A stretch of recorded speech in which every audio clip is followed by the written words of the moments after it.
ஒரு ரயில் போய்கிட்டு இருக்கு. அதுல ஒரு பெரியவர் பிரயாணம் பண்ணிட்டு இருக்கிறார். எதிரில் ஒரு பெரிய அதிகாரி, ஐஏஎஸ் ஆபீசர் உட்கார்ந்துருக்கிறார். ரெண்டு பேருக்கும் முன்ன பின்ன அறிமுகம் இல்லை. அவர் வேற யாரோ, இவர் வேற யாரோ. ஒரே ரயில்ல பிரயாணம் பண்ணிட்டு இருக்கிறாங்க. அதுவும் எதிர்த்த இருக்கையில ஏதோ ஒரு நகரத்துல வண்டி நின்னுது. ரெண்டு பேரும் கீழே இறங்கினாங்க. பெரியவர் ஒரு ட்ரங்க் பெட்டியோட கீழே இறங்கினார். அந்த அதிகாரி கையில ஒரு சின்ன பெட்டி. அவர் அந்த சின்ன பெட்டியை கீழே வச்சுட்டு கூலி கூலின்னு கத்திக்கிட்டு இருந்தார்.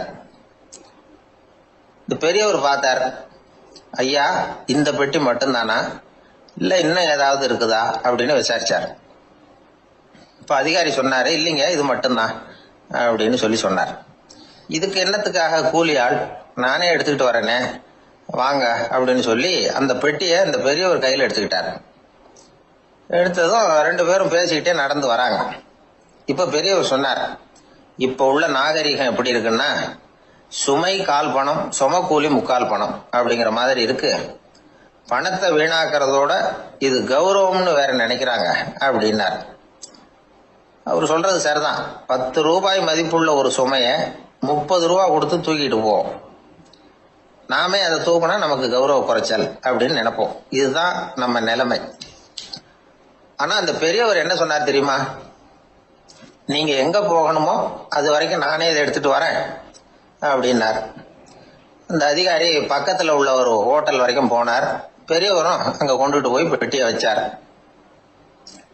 உடனே அந்த பெரிய அதிகாரி அவருக்கு பணம் கொடுக்கறதுக்காக பர்ஸ் எடுத்தார். உடனே இவரு, ஐயா எனக்கு கூலி எதுவும் வேணாம், உங்களுக்கு சேவை செய்யறது என்னுடைய கடமை. நான் இந்த சேவையை செய்தது பணத்துக்காக இல்லை, அன்புக்காக அப்படின்னு சொல்லிவிட்டார். அதுக்கப்புறம் அவர் நன்றினார். ரெண்டு பேரும் பிரிஞ்சுட்டாங்க. இது முடிஞ்சது. அன்னைக்கு சாயந்தரம் அங்க ஒரு பெரிய கூட்டம் நடக்குது. இந்த அதிகாரியும் அந்த கூட்டத்துக்கு போறார். மக்கள் கூட்டம் ரொம்ப அதிகம். அதனால இந்த அதிகாரியும் ஒரு ஓரமா உட்காந்துக்கிட்டார். அப்புறம் கொஞ்ச நேரத்துல இந்த முக்கிய விருந்தினர் பேசுறதுக்காக வரார் மேடைக்கு. மேடையில இருந்த பெரியவங்க எல்லாம் எழுந்திருச்சு நின்று அவருக்கு மாலை போட்டு மரியாதை செய்யறாங்க. எங்கேயோ ஒரு மூலையில உட்கார்ந்து இருந்தாரு அதிகாரி. அவரு இதை கவனிச்சார். அவருக்கு ரொம்ப ஆச்சரியம், அதிர்ச்சி. ஏன்னா அங்க பேச வந்த முக்கிய விருந்தினர் வேற யாரும் இல்ல, இன்னைக்கு காலையில இவர் பெட்டியை தூக்கிட்டு வந்தாரு பெரியவர், அவர் தான். சரி, அந்த பெரியவர் யார் தெரியுமா, அவர் தான் ஈஸ்வர சந்திர வித்யாசாகர். கூட்டம் முடிஞ்சது. அதிகாரி அவரை தேடி ஓடினார். அவர் கைகளை பிடிச்சுக்கிட்டார். ஐயா என்ன மன்னிச்சுருங்க அப்படின்னாரு. அப்புறம் சொன்னார், அகங்காரம்ங்கிற கெட்ட புத்தி தான் உண்மைய கண்கள்ல இருந்து மறைக்குது. அகங்காரம் தான் மனுஷனை அழிக்குது. நீங்க ரொம்ப பெரிய மனிதர், இருந்தாலும் மனிதத்தன்மையோட நடந்துக்கிறீங்க. இந்த அன்பு, தயவு, பொறுமை இதெல்லாம் இல்லைன்னா மனிதனாக இருக்கிறதுல என்ன பிரயோஜனம் அப்படின்னு சொல்லிவிட்டு அந்த அதிகாரி போனாராம். மனிதத்தன்மைன்னா என்ன அப்படிங்கிற கேள்விக்கு இந்த பெரியவர் ஒரு உதாரணம். இப்பெல்லாம் அப்படியா இருக்கிறாங்க. ஒரு பெரியவர் ஒரு பெட்டியை தூக்கிட்டு வந்துகிட்டு இருக்கிறார். ஒரு இளைஞன் ஓடி வந்தான்.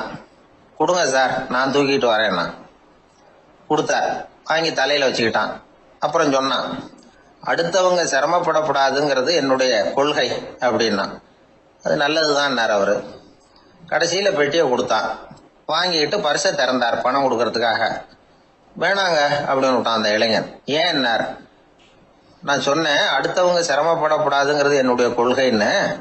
அதனால உங்களுக்கு சிரமம் கொடுக்கக்கூடாதுங்கிறதுக்காக வரும்பொழுது நானே உங்க பர்ஸை எடுத்து வேணுங்கிற பணத்தை எடுத்துக்கிட்டு திருப்பி உங்க பாக்கெட்லயே போட்டுட்டேன் அப்படின்னா. இப்படி இருக்குது இந்த காலம். அதனால வாழ்க்கையில அன்பு, தயவு, பொறுமை இதெல்லாம் ரொம்ப அவசியம் அப்படிங்கறத நாம புரிஞ்சுக்கணும். ஒரு ஊர்ல ஒரு ஆள் இருந்தான். கற்பனையிலேயே காலத்தை கடத்திக்கிட்டு இருந்தான். ஒரு நாள் ஒரு மரத்தடியில உட்காந்துருந்தான். அவனுக்கு பசிக்கிற மாதிரி தெரிஞ்சது. உடனே கற்பனையிலேயே சாப்பிட ஆரம்பிச்சுட்டான். அதாவது எதிரில் இலை போட்டு சாப்பாடு போடப்பட்டிருக்கிறதாகவும் அதை இவன் சாப்பிட்றதாகவும் நினைச்சுக்கிட்டு கையை மட்டும் வாய்க்கும் தரைக்குமா அப்படியும் இப்படியும் கொண்டுகிட்டு போய் பாவனை பண்ணிக்கிட்டே இருக்கிறான். தூரத்துல இருந்து பாக்குறவங்களுக்கு இவன் ஏதோ பலமான விருந்து சாப்பிட்டுட்டு இருக்கிறான் அப்படின்னு தான் தோணும். அது மாதிரியே பண்ணிட்டு இருந்தான். அந்த வழியா ஒரு சன்னியாசி வந்துகிட்டு இருந்தார். இவனை பார்த்தார். என்ன இவன் இப்படி பண்ணிட்டு இருக்கிறானே அப்படின்னு நினைச்சாரு. கொஞ்ச நேரம் அவனையே உத்து பார்த்துக்கிட்டு இருந்தார். இவரை பார்த்ததும் அவன் இன்னமும் சுவாரஸ்யமா சாப்பிட ஆரம்பிச்சுட்டான். அப்பப்பா என்ன இது, இந்த குழம்பு இவ்வளவு காரமா இருக்கு, என்னுடைய நாக்கே எரிஞ்சு போடும் போல இருக்க அப்படின்னு சொல்லிட்டு பக்கத்துல ஒரு குவளையை எடுத்து தண்ணி குடிக்கிறது மாதிரி பாவனை பண்றான். அப்பாடா இப்ப கொஞ்சம் பரவாயில்ல அப்படின்னு சொல்லிட்டு குவளையை கீழே வைக்கிறது மாதிரி ஒரு பாவனை பண்றான். சன்னியாசி பார்த்தார். என்னப்பா சாப்பாட்டுல காரம் அதிகமோ அப்படின்னார். ஆமா சுவாமி, ஞாபகம் மறதியில் கொஞ்சம் மிளகாய் அதிகமா சேர்த்துக்கிட்டேன் அப்படின்னா. சரி சாப்பிடு அப்படின்னு சொல்லிட்டார். அவன் சாப்பிட்டு முடிக்கிற வரைக்கும் பொறுமையா உட்காந்துருந்தார். அவன் அப்பாடா அப்படின்னு சொல்லிட்டு மறுபடியும் தண்ணி எடுத்து குடிச்சான். எல்லாம் கற்பனையிலேயே. அதுக்கப்புறம் சன்னியாசி பேச ஆரம்பிச்சார். இதை பாருப்பா, உன்னுடைய கற்பனையை நான் மெச்சுறேன். இருந்தாலும் உன் சாப்பாட்டுல ஒரு இனிப்பையும் வச்சிருக்கலாமே, ஏன் மிளகாய அளவுக்கு அதிகமா போட்டுட்டு அவஸ்தைப்படுறேன் அப்படின்னார். அவன் யோசிக்க ஆரம்பிச்சான். அதுக்கப்புறம் இவர் சொன்னார், இதை பாருப்பா, இனிமேல உன்னுடைய கற்பனையும் உயர்ந்ததாக இருக்கட்டும் அப்படின்னு உபதேசம் பண்ணிவிட்டு போனார். எப்பவும் உயர்வை பத்தியே சிந்திக்கணும். உயர்வு கிடைக்கலன்னா கூட அப்படி சிந்திக்கிறத நிறுத்தப்படாது அப்படிங்கிறார் திருவள்ளுவர். உள்ளுவது எல்லாம் உயர் உள்ளல், மற்ற அது தள்ளினும் தள்ளாமை நேர்த்து. ஊக்கம் இல்லாம உலகத்துல வாழ்ந்து பிரயோஜனம் இல்லை. அதனால உயர்வாவே சிந்திக்கணும். அது நம்மளை ஊக்கப்படுத்தும். இது பெரியோர் வாக்கு. இந்த உலகத்துல கற்பனையிலேயே வாழ்கிற சில கஞ்சர்களும் உண்டு. அதாவது 2 கஞ்சர்கள், 2 பேரும் பக்கத்து பக்கத்து ஊர்ல இருந்தாங்க. பொங்கல் சமயம் ஒரு கஞ்சன் தன்னுடைய மகனை கூப்பிட்டான். இதோ பாருப்பா, பக்கத்து ஊர்ல என்னுடைய நண்பன் ஒருத்தன் இருக்கிறான், அவனுக்கு பொங்கல் பரிசு ஏதாவது கொடுக்கணும். நான் ஒரு 4 ஆட்டுக்குட்டியை தரேன், நீ கொண்டுகிட்டு போய் கொடுத்துட்டு வந்துடுறியா அப்படின்னு கேட்டான். சரி நான் புள்ள, ஒரு பைய கையில் எடுத்துக்கோன்னா. அவன் எடுத்துக்கிட்டான். இந்த ஆட்டுக்குட்டி பிடிச்சிக்கோ அப்படின்னு சொல்லி ஒவ்வொன்னா போடுறேன் பார் அப்படின்னு சொல்லிட்டு 1 2 3 4 அப்படின்னு எண்ணிக்கிட்டே வெறும் சைகையாலேயே ஆட்டுக்குட்டியை பிடிச்சி போடுறது மாதிரி பாவனை பண்ணிட்டு இருக்கிறான். அவன் பிள்ளையும் அது ரொம்ப அக்கறையா வாங்கிக்கிறது மாதிரி வாங்கிக்கிட்டு அந்த பைய தூக்கிட்டு அடுத்த ஊருக்கு போறான்.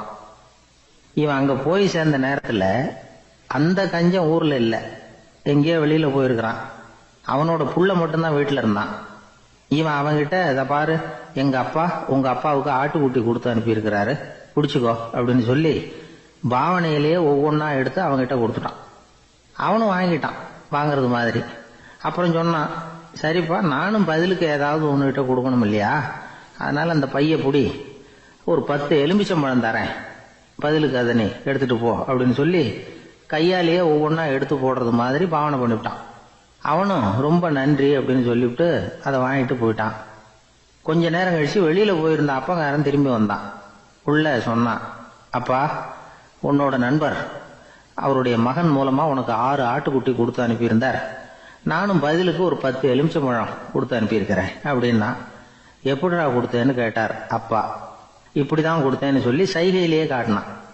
இதை பார்த்ததும் அப்பங்காரனுக்கு பயங்கரமா கோபம் வந்துட்டுது. பலார்னு அரைஞ்சுட்டான் பையனு. ஏன்பா அரைஞ்ச, 10 எலுமிச்சம்பழம் கொடுத்துட்டேனே அப்படிங்கிறதுக்காகவா அப்படின்னு கேட்டான். அது கூட பரவாயில்ல, நீ காட்டுற சைகையை பார்த்தா ஆரஞ்சு பழம் சைஸுக்கு இருக்குதே, அவ்வளவு பெருசா ஏன் கொடுத்த, அதுதான் எனக்கு கோபம் அப்படி. ஒருத்தர் சிகரெட்டும் கையுமா வந்தார். சார், இந்த புகைப்பிடிக்கிற பழக்கத்தை நிறுத்தி போடணும்னு தான் பாக்கிற முடியலன்னார். புகைப்பிடிக்கிறத நிறுத்துறது ரொம்ப சுலபம் சார் அப்படின்னார் இன்னொருத்தர். எப்படி சொல்றீங்கன்னு கேட்டார் அவரு. நான் கூட ஏற்கனவே 10 தடவை அந்த பழக்கத்தை நிறுத்தி இருக்கிறேன் சார் அப்படின்னார் இவர். இதுல இருந்து என்ன தெரியுது, புகைப்பழக்கத்தை திடீர்னு விட்டு விடுறதுங்கிறது ரொம்ப கஷ்டம்னு தெரியுது.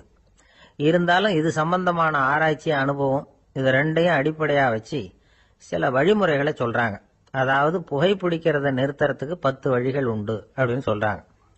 அது என்னங்கிறத தெரிஞ்சுக்கிட்டா உபயோகப்படுதான்னு பார்க்கலாமே. முதல் கருத்து என்னன்னா, கொஞ்ச நாளைக்கு புகைப்பிடிக்கிற நண்பர்களை விட்டு விலகி இருக்கணும். இதனால புகைப்பிடிக்கிற ஆசை குறையும்.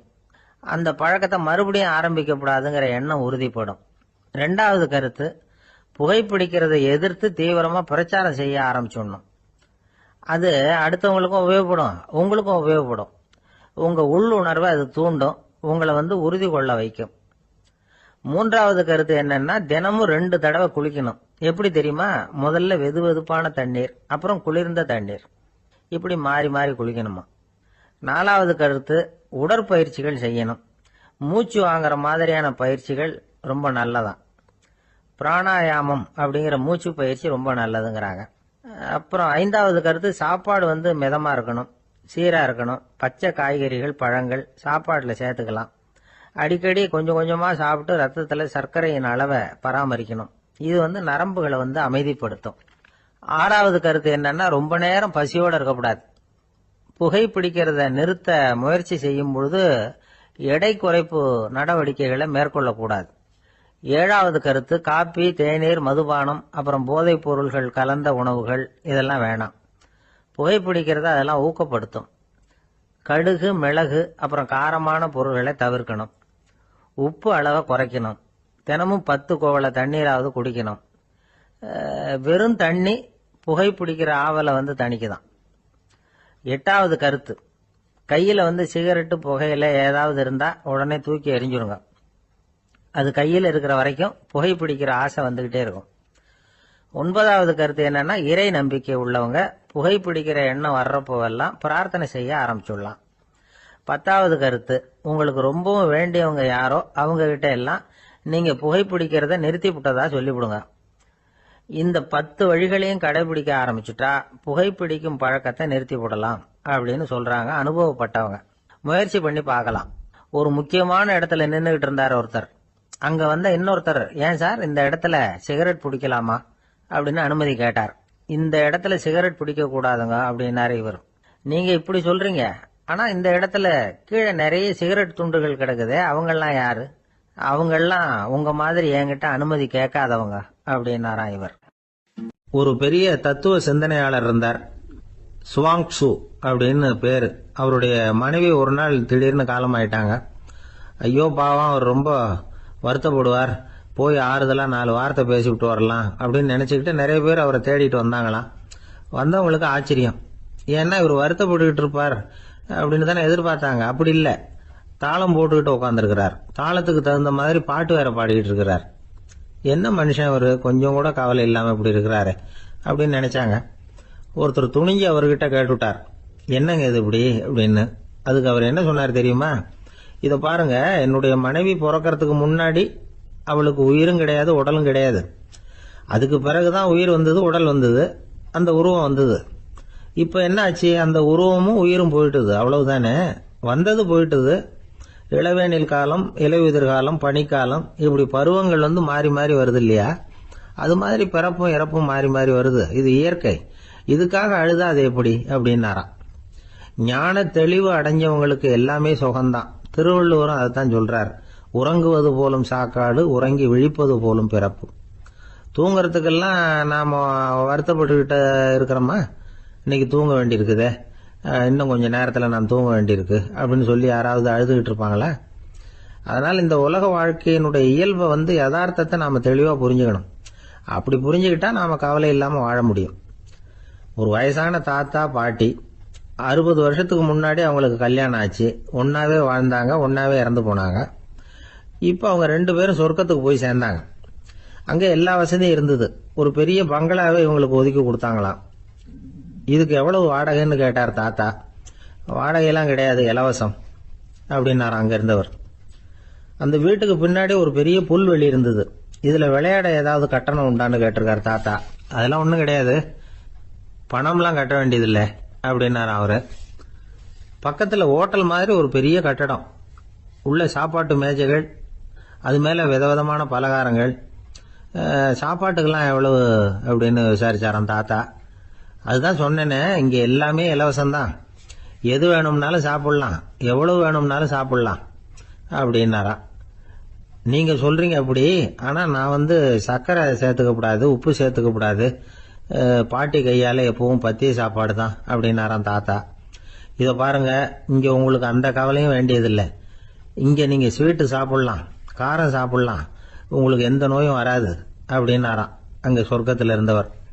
இத கேட்ட உடனே அந்த தாத்தா பக்கத்துல நின்ன பாட்டியை பார்த்து கத்தினாராம், அடி பாவி, எல்லாத்தையும் கெடுத்துட்டியே, நீ எனக்கு பத்திய சாப்பாடு போடாம கண்டதை திங்க விட்டுருந்தா 10 வருஷத்துக்கு முன்னாடியே நான் இங்க சேர்ந்திருப்பேனே அப்படின்னாராம்.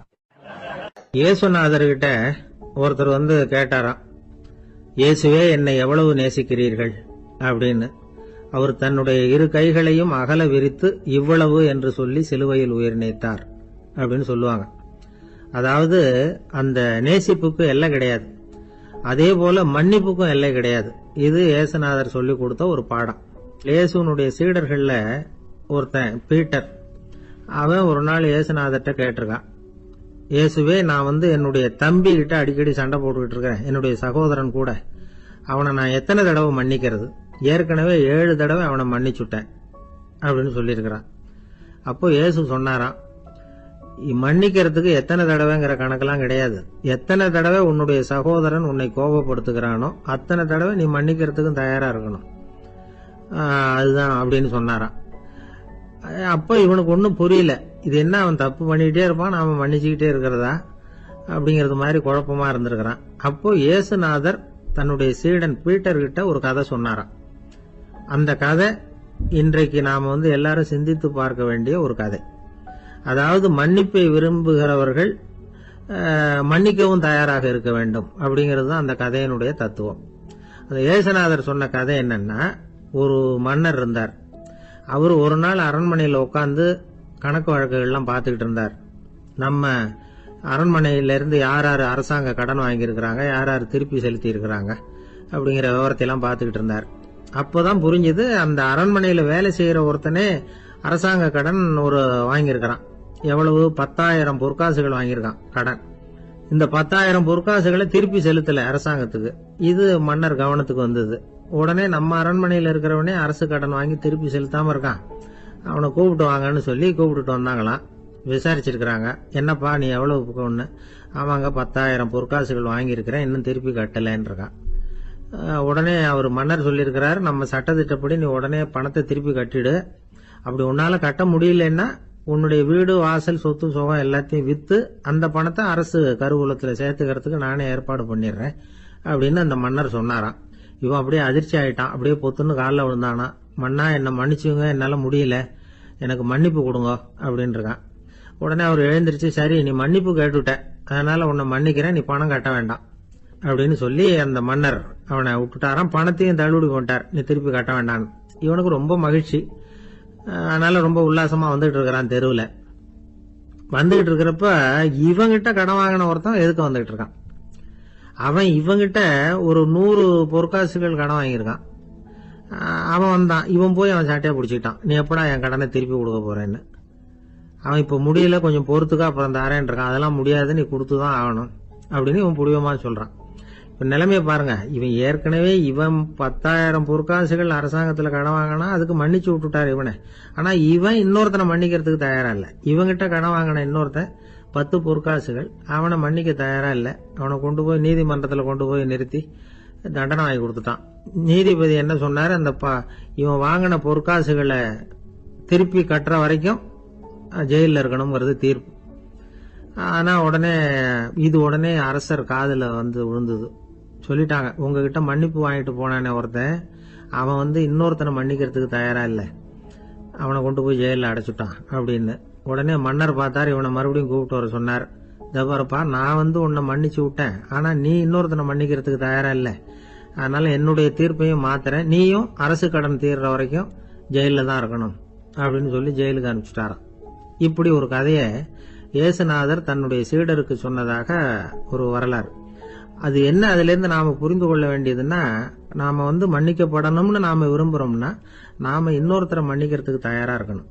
அதனால நாம இன்னொருத்தரை யாரையும் மன்னிக்க மாட்டோம், ஆனா என்ன இன்னொருத்தர் மன்னிக்கணும் அப்படிங்கறது மாதிரி செய்யக்கூடாதுன்னு சொல்லுவாங்க. அது மாதிரி நாம இப்ப இது தப்பா புரிஞ்சுக்கிறவங்களும் இருக்கிறாங்க. பாவம் மன்னிப்புங்கிறதுலாம் எதுக்குன்னா, அதாவது மறுபடியும் பாவம் செய்யாம இருக்கிறதுக்காக தான். அதான் மன்னிக்கிறாரே அப்படிங்கறதுக்காக மறுபடியும் பாவம் பண்ணிட்டு இருக்கிறது இல்ல. அதான் ஒருத்தர் கேட்டாராம், பாவத்திலிருந்து மன்னிப்பு கிடைக்கணும்னா நீ என்ன செய்யணும் அப்படின்னு கேட்டிருக்காரு. அதுக்கு அவன் சொல்லியிருக்கிறான், நான் முதல்ல பாவம் செய்யணும், அப்பதானே மன்னிப்பு கிடைக்கும் அப்படின்னு நானா. இப்படிப்பட்டவர்கள் தான் இன்னைக்கு உலகத்துல அதிகமா இருக்கிறாங்க. அதனால இந்த மன்னிப்பின் மகத்துவம்ங்கிறது இயேசுநாதர்ட்ட இருந்து தான் நாம புரிஞ்சுக்கணும். அந்த இயேசு சொன்ன அந்த மன்னிக்கிற மனோபாவம் இருந்தால் இன்னைக்கு உலகம் பூராவும் அமைதி பூங்காவாக இருக்கும். அதுல ஒன்றும் ஆச்சரியமே இல்லை, அதுல ஒன்றும் சந்தேகமும் இல்லை. அதனால மன்னிக்கிற மனோபாவத்தை நாம எல்லாரும் நமக்குள்ளே வளர்த்து கொள்ள வேண்டும் அப்படிங்கிறது தான் நாம இன்றைக்கு எல்லோரும் சிந்தித்து பார்க்க வேண்டிய ஒரு செய்தி. அந்த காலத்துல எல்லாம் படிக்கிறதுங்கிறது எப்படி தெரியுமா? குருகுல வாசம் செஞ்சு படிக்கணும். ஆசிரியருங்கிறவர் ஆசிரமத்தில் இருப்பார்.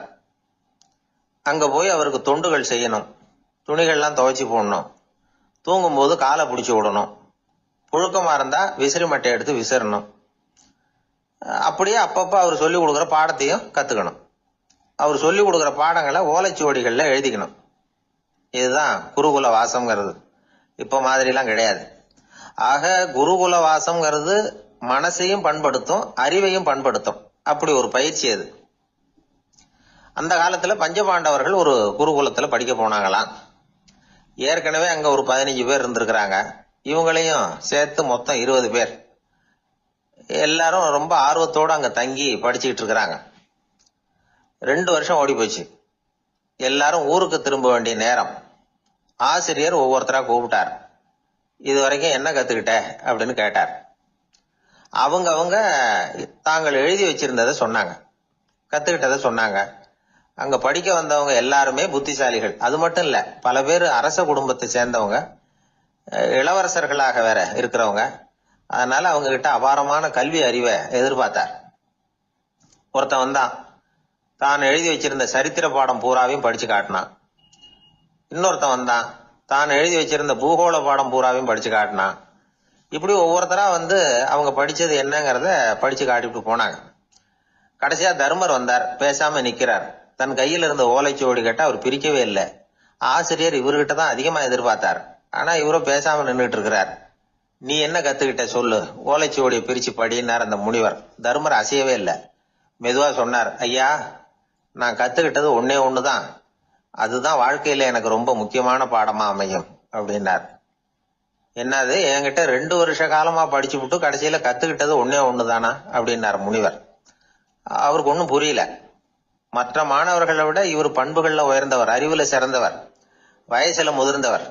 இவரே இப்படி சொன்னா மத்தவங்க நிலைமை என்னத்துக்கு ஆறுது? அவங்க ரொம்பவும் கெட்டு போயிடுவாங்களே அப்படின்னு அவர் யோசனை பண்ணார். தர்மா, நல்லா யோசனை பண்ணி பதில் சொல்லு. 2 வருஷமா நீ வந்து கத்துக்கிட்டது என்ன அப்படின்னு தானே நான் கேக்குறேன். அதை கொஞ்சம் யோசனை பண்ணி சொல்லுன்னாரு முனிவர் கொஞ்சம் கோபமா. தர்மர் முகத்துல எந்த மாறுதலுமே இல்லை. இல்லையா, 2 வருஷமா நான் கத்துக்கிட்ட முக்கியமான பாடம் ஒன்னே ஒண்ணுதான்னார். இப்போ அந்த முனிவருக்கு கோபம் அதிகமா வந்துடுச்சு. ஏப்பா, உனக்கு வெக்கமா இல்லையா? உன்னை விட வயசுல குறைஞ்சவங்க எவ்வளவு பாடம் கத்துக்கிட்டு இருக்கிறாங்க, எவ்வளவு விரிவா அவங்க படிச்சு காட்டினாங்க. நீயும் கூட நிறைய குறிச்சு வச்சிருக்கிற போல இருக்கு, அதை ஏன் பிரிச்சு படிக்க கூடாது அப்படின்னார். ஐயா, நான் சொல்றது உங்களுக்கு ஏமாற்றமா இருந்தா என்ன மன்னிக்கணும். நான் ரொம்ப முக்கியமா கத்துக்கிட்டு இருக்கிறது ஒன்னே ஒண்ணுதான், மத்த எதையும் சொல்றதுக்கு விரும்பலன்னார். மாணவர்கள்லாம் சிரிச்சுட்டாங்க. முனிவருக்கு கோபம் அளவுக்கு மீறி வந்துட்டு ஓங்கி அரைஞ்சு விட்டார் தர்மரை அவர் கண்ணத்துல. தர்மர் கண்ணை செவந்து போட்டுது, கண்கள் கலங்கி போச்சு. ஆனாலும் அவர் அமைதியை இழக்கல, தலை குனிஞ்சு நிக்கிறார். இவருடைய புடிவாதம் முனிவருக்கு இன்னும் ஆத்திரத்தை உண்டாக்கி விட்டது. இன்னொரு கண்ணத்திலே அரைஞ்சார். எல்லாரும் பயந்து போய் அமைதியா நின்றுட்டு இருக்கிறாங்க. முனிவர் கத்துறார், அப்படி நீ கத்துக்கிட்ட அந்த முக்கியமான பாடம் தான் என்ன, அதையாவது சொல்லு அப்படின்னார். ஐயா, அதை மட்டும் ஒரு ஓலைச்சுவடியில தனியா குறிச்சு வச்சிருக்கிறேன், இந்தாங்க, இதை நீங்களே படிச்சு பாருங்கன்னார். தர்மர் ஓலைச்சுவடியை நீட்டினார். முனிவர் அதை வாங்கி பிரிச்சார், சத்தம் போட்டு படிச்சார். என்ன எழுதியிருக்காருன்னா, எப்படிப்பட்ட சோதனை ஏற்பட்டாலும் நிதானம் இழந்து கோபத்துக்கு ஆளாக கூடாது அப்படின்னு. இதான் அந்த ஓலைச்சுவடியில அவர் எழுதி வச்சிருந்தது. அந்த ஒரு கணத்திலேயே முனிவரும் எல்லா மாணவர்களும் தர்மரை புரிஞ்சுக்கிட்டாங்களாம். அவர் கத்துக்கிட்டது ஏட்டு சுரக்கா இல்ல, வாழ்க்கையில பயன்படக்கூடிய முக்கியமான அனுபவ பாடம். முனிவர் கண்கள்ல கண்ணீர். தர்மர் அன்போட கட்டி தழுவிக்கிட்டார். அப்புறம் சொன்னார், தர்மா, என்ன மன்னிச்சுரு, நீ மாணவன் இல்ல, ஆசிரியன். நான் இதுவரைக்கும் தெரிஞ்சுக்காத அனுபவ பாடத்தை நீ இப்ப எனக்கு கத்து கொடுத்துட்ட அப்படின்னு சொன்னாராம். அதனால நிதானம் தவறக்கூடாதுங்கிறது ரொம்ப முக்கியமான ஒரு செய்தி. ஒரு ஆசிரியர் மாணவனை ஒரு கண்ணத்துல ஓங்கி அரைஞ்சுட்டார். இவன் நிதானம் தவறல, அமைதியா நின்றுகிட்டு இருந்தான். அவரு ஒரு தடவை அரைஞ்சதும் எப்படி உன்னால நிதானம் தவறாம இருக்க முடிஞ்சுது அப்படின்னு கேட்டாங்க நண்பர்கள். அவன் சொன்னான், நான் நிதானம் தவறி இருந்தா எங்க வாத்தியார் இன்னொரு கண்ணத்திலயும் அரைஞ்சிருப்பார், அது அதை விட பலமா இருக்கும், அதனாலதான் நான் அப்படி இருந்தேன் அப்படின்னு நானா. ஆக நாம தெரிந்து கொள்ள வேண்டியது, வாழ்க்கையில நிதானம் தவறாமல் இருக்க வேண்டும். அதுதான் வெற்றியின் ரகசியம். ஒரு ஊர்ல ஒரு ஆள் இருந்தான். கற்பனையிலேயே காலத்தை கடத்திக்கிட்டு இருந்தான்.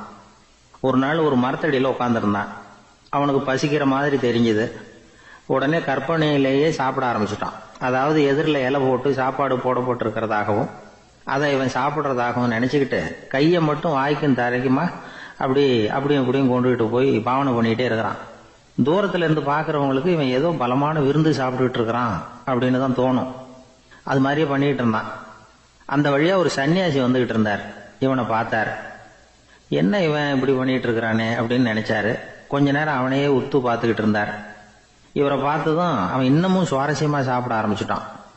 அப்பப்பா என்ன இது, இந்த குழம்பு இவ்வளவு காரமா இருக்கு, என்னுடைய நாக்கே எரிஞ்சு போடும் போல இருக்க அப்படின்னு சொல்லிட்டு பக்கத்துல ஒரு குவளையை எடுத்து தண்ணி குடிக்கிறது மாதிரி பாவனை பண்றான். அப்பாடா இப்ப கொஞ்சம் பரவாயில்ல அப்படின்னு சொல்லிட்டு குவளையை கீழே வைக்கிறது மாதிரி ஒரு பாவனை பண்றான். சன்னியாசி பார்த்தார். என்னப்பா சாப்பாட்டுல காரம் அதிகமோ அப்படின்னார்.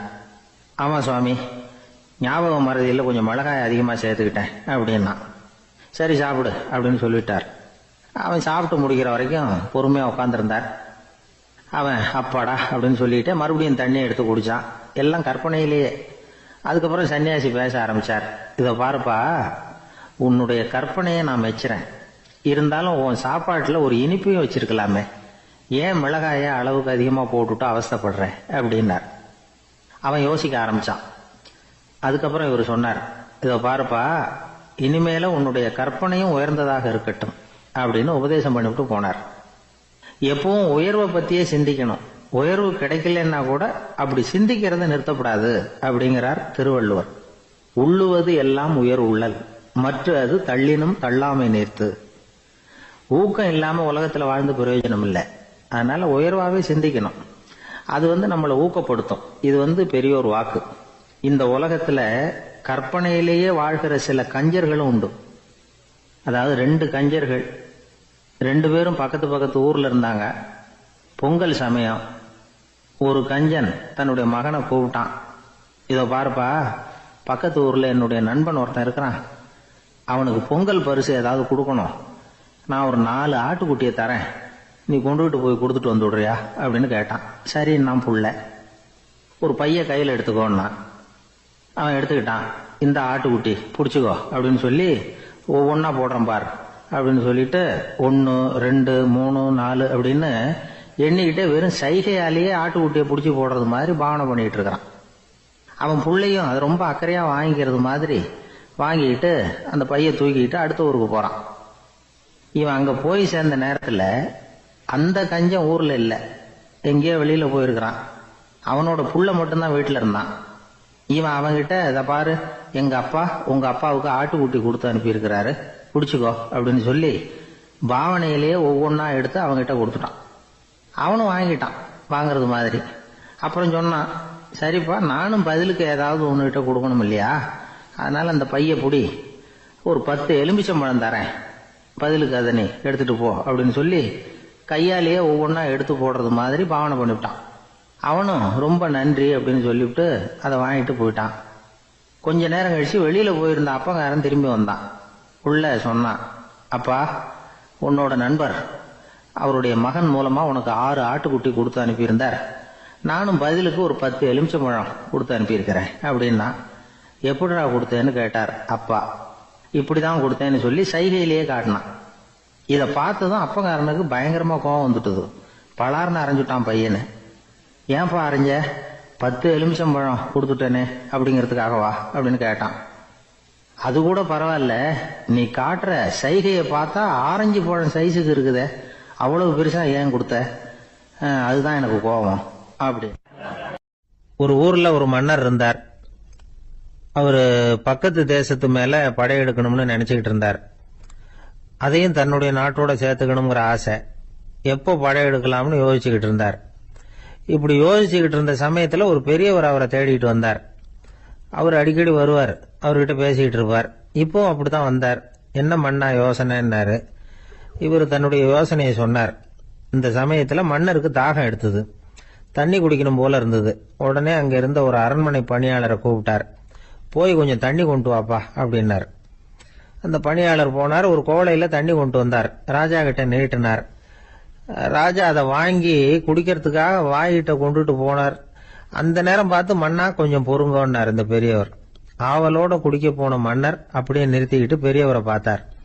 இப்ப அந்த பெரியவர் சொன்னார், மன்னா இப்ப உங்களை விட வலிமை உள்ள ஒரு சக்தி உங்களுக்கு தண்ணி கொடுக்க மறுத்துடுதுன்னு வைங்க, உங்களை குடிக்க விடாம தடுத்துடுது அப்படின்னா, இப்ப இந்த ஒரு கோவள தண்ணீரை என்ன விலை கொடுத்து வாங்குவீங்க அப்படின்னு கேட்டார்.